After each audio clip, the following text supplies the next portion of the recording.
Brought to you by Kansas Farm Bureau, the voice of agriculture. To join today or more information, go to kfb.org or find us on Facebook and Twitter. Each year, the events of D-Day move farther away. They live in the memory of fewer and fewer veterans. Someday, in the not-too-distant future, there will be no one alive to recall that day. But we must never forget that day, the soldiers, sailors, and airmen, the families praying for their safe return, the millions devastated and dislocated in a war-torn countryside, those held in the horrors of concentration camps. The fate of the world rested on the shoulders of the man from Kansas and the men who would carry out his orders. In perusing Dwight D. Eisenhower's papers, I was struck by the committee meetings that led to Operation Overlord. Ike was the commander of the Allied forces, but that didn't mean he was not part of a command structure that was complex, filled with different backgrounds and perspectives, a virtual minefield of international repercussions with the personalities and national interest involved.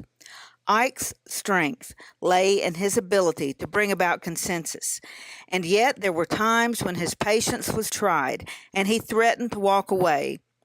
I don't believe he would have. He was too aware of his critical role and too devoted to duty.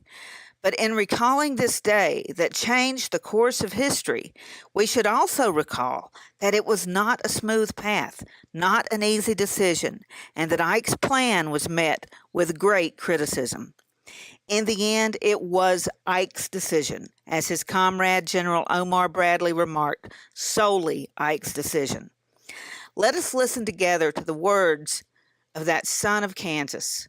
Let us listen with gratitude and humility as we remember the men who sacrificed all so many years ago and those who sacrifice daily.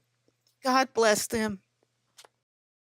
Soldiers, sailors, and airmen of the Allied Expeditionary Force, you are about to embark upon the great crusade toward which we have striven these many months. The eyes of the world are upon you. The hopes and prayers of liberty-loving people everywhere march with you. In company with our brave allies and brothers in arms on other fronts, you will bring about the destruction of the German war machine, the elimination of Nazi tyranny over the oppressed peoples of Europe, and security for ourselves in a free world. Your task will not be an easy one. Your enemy is well-trained, well-equipped, and battle-hardened. He will fight savagely. But this is the year 1944. Much has happened since the Nazi triumphs of 1940-41. The United Nations have inflicted upon the Germans great defeats in open battle, man to man. Our air offensive has seriously reduced their strength in the air and their capacity to wage war on the ground. Our home fronts have given us an overwhelming superiority in weapons and munitions of war, and placed at our disposal great reserves of trained fighting men. The tide has turned. The free men of the world are marching together to victory. I have full confidence in your courage, devotion to duty, and skill in battle. We will accept nothing less than full victory. Good luck, and let us all beseech the blessing of Almighty God upon this great and noble undertaking. That's it for today. I'm Frank and she's Deb, and we'll see you somewhere around Kansas. Closed captioning brought to you by Ag Promo Source. Together we grow. Learn more at agpromosource.com. We're the best part of Dorothy Street.